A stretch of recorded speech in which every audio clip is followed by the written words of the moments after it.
Hello. It looks like I finally got the mic to work on this.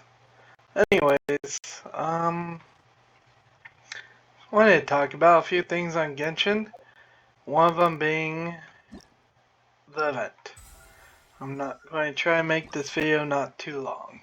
Not as long as my last two videos, which ended up having a watermark. Anyways, in the event, you have a long story quest, which is very reminiscent of the rare hunters in Yu-Gi-Oh! Battle City arc. Anyways, except in the story of this event, it's one person trying to get card back.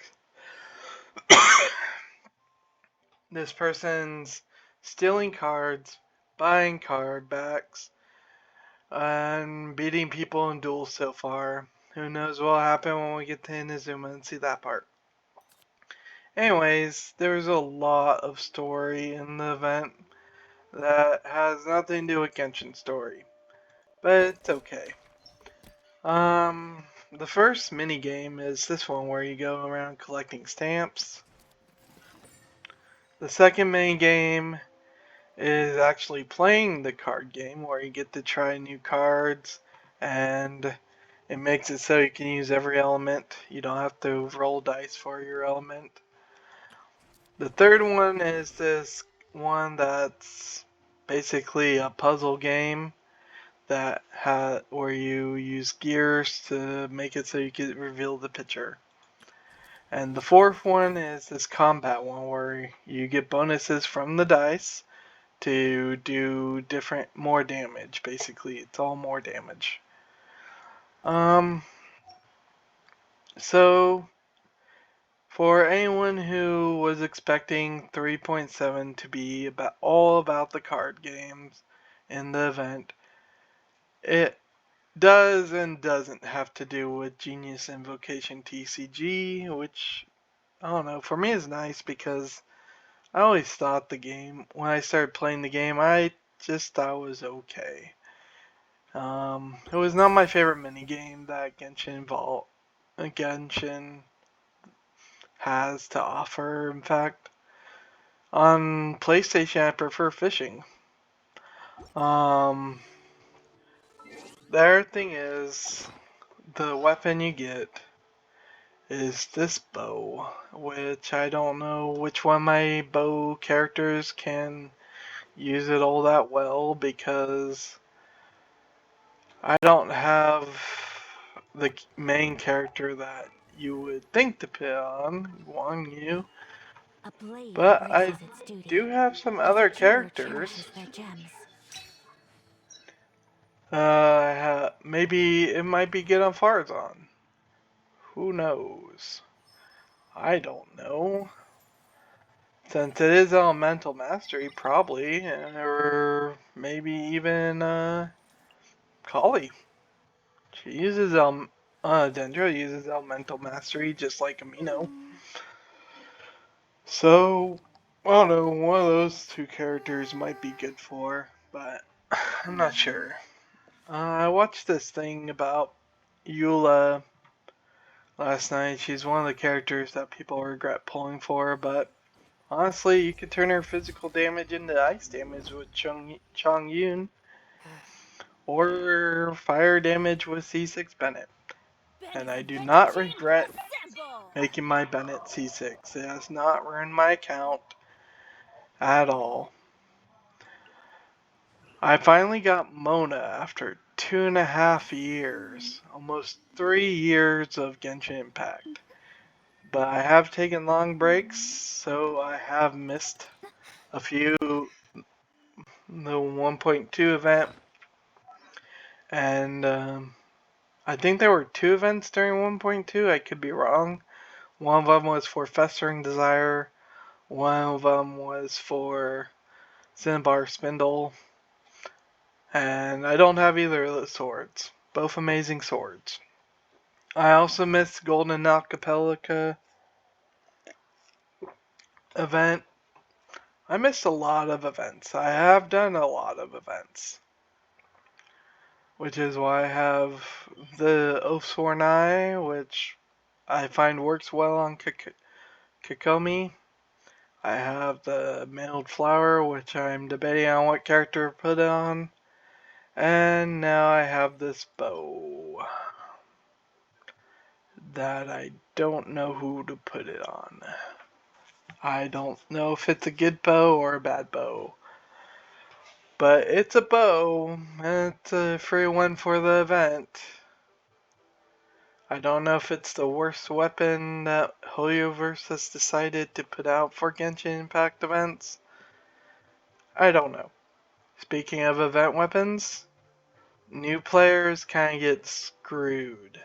And if they're starting now, uh, good luck maxing out this bow because eventually you need to go Inazuma and yeah, possibly Sumeru. Now transitioning into Sumeru. That's where I found out that event lore stories have nothing to do with Genshin Impact lore. For those of us who played the first event, that's where we met the Balladeer, or Scaramouche as he was called back in the A day. blade embraces its duty. But, um, he, you find out that that event, that first event where he was introduced, doesn't matter. Also, in the Sumeru story, I know there will probably be people arguing in the comments, but it's not like a year in Genshin is only a day. I actually have no idea how long a year in Genshin is because it may or may not match the real world. Anyways, the one thing about other thing I'm going to say about the Sumeru story is everyone, all the Archons, except for the Dendro Archons, were at Conria. The Dendro Archon is the only one who wasn't there. It's stated in the story. Now, people can argue that that's not true, but more than one thing can happen in a year.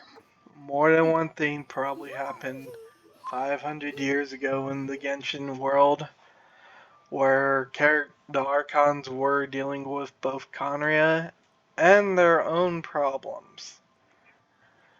Don't quite know because Hoyoverse hasn't really said otherwise. The only thing I know is in the Sumeru story, which I think everyone should play because it is very good.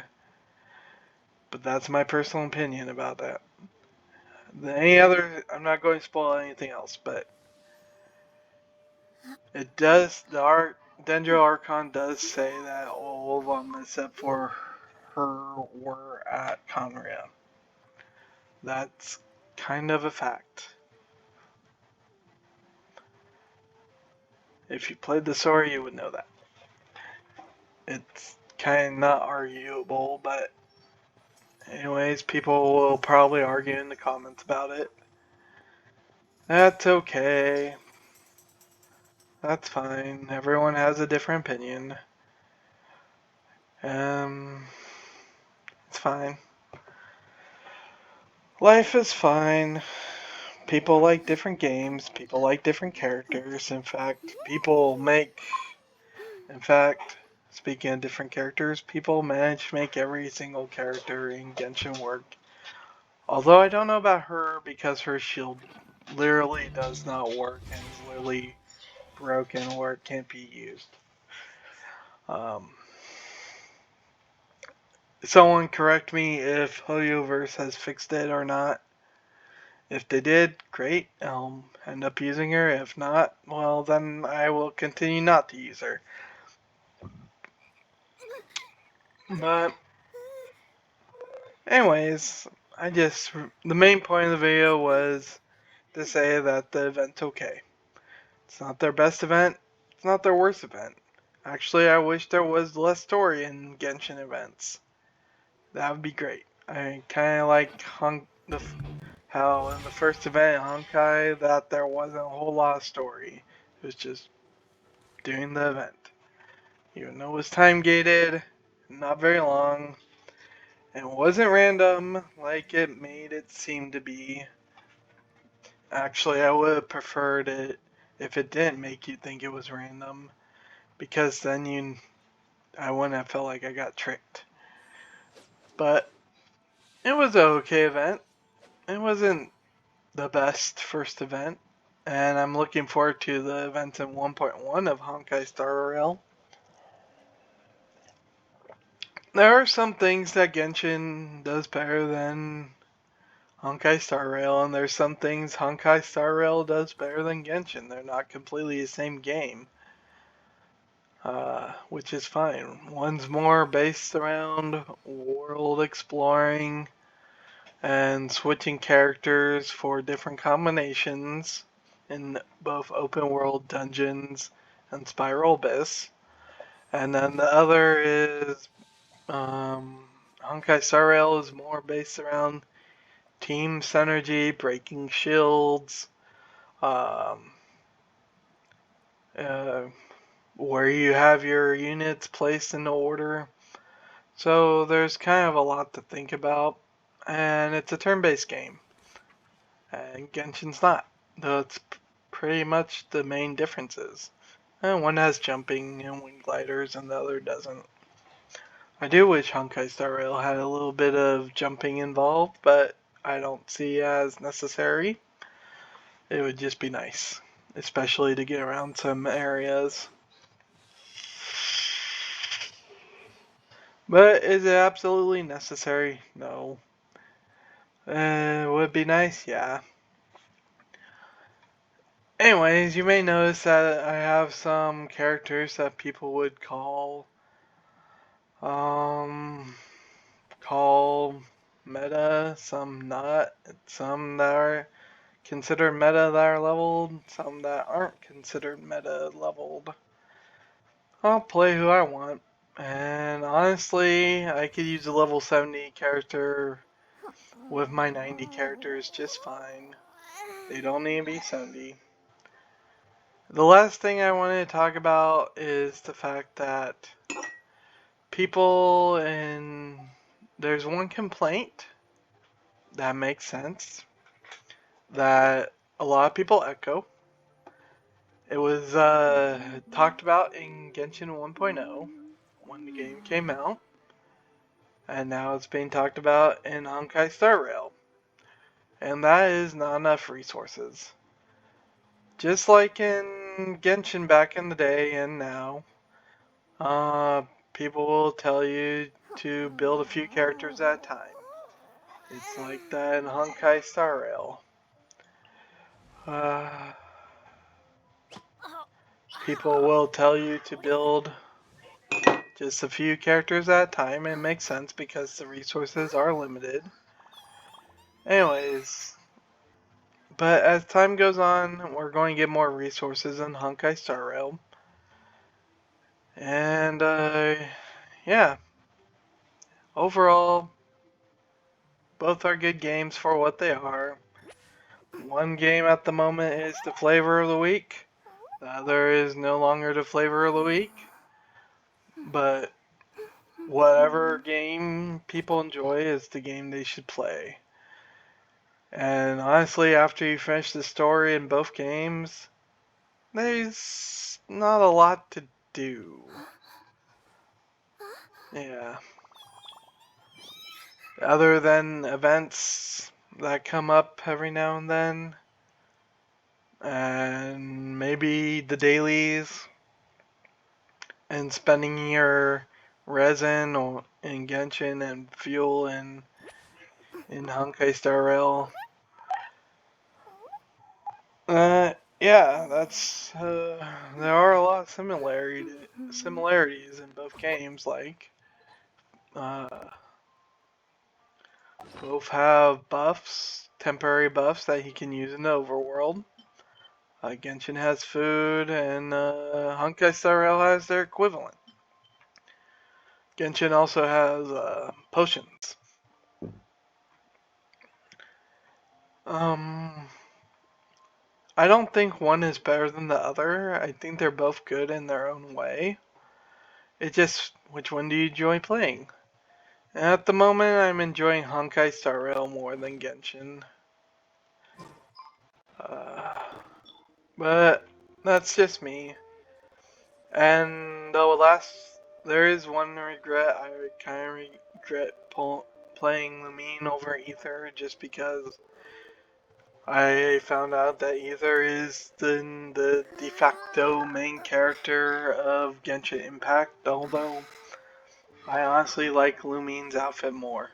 And that's why I chose Lumine. Either way, that's what I want to talk about with this Genshin video. Okay, have a good one.